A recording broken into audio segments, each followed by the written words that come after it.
Bond के प्रकार। 1. सरकारी बॉन्ड जीसेक।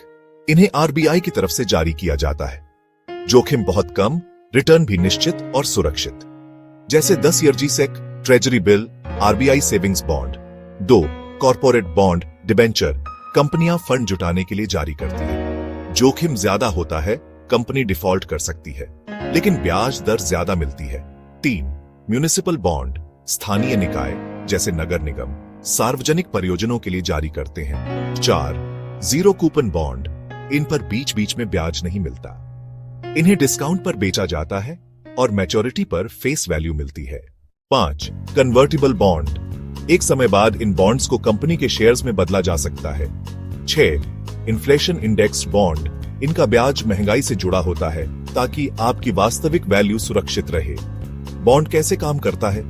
उदाहरण, मान लीजिए एक कंपनी RS1000 का बॉन्ड जारी करती है 8% कूपन रेट और 5 साल की मैच्योरिटी पर। आपने एक बॉन्ड खरीदा, बस RSA1000 निवेश किया। हर साल आपको RS80000 का 8% ब्याज मिलेगा।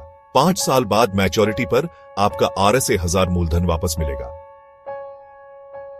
फायदे। गहराई से 8 अनुमानित आय। हर साल निश्चित कूपन मिलता है, जोखिम कम होता है। 2.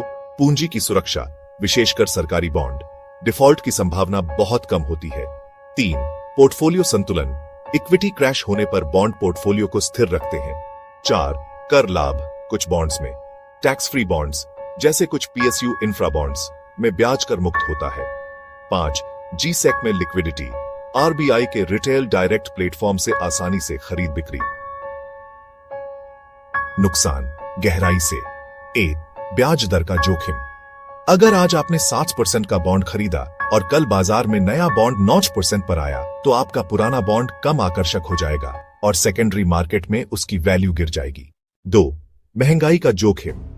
मान लीजिए बॉन्ड 6% दे रहा है, लेकिन महंगाई 7% है। असली रिटर्न नेगेटिव हो गया। 3. क्रेडिट डिफॉल्ट जोखिम।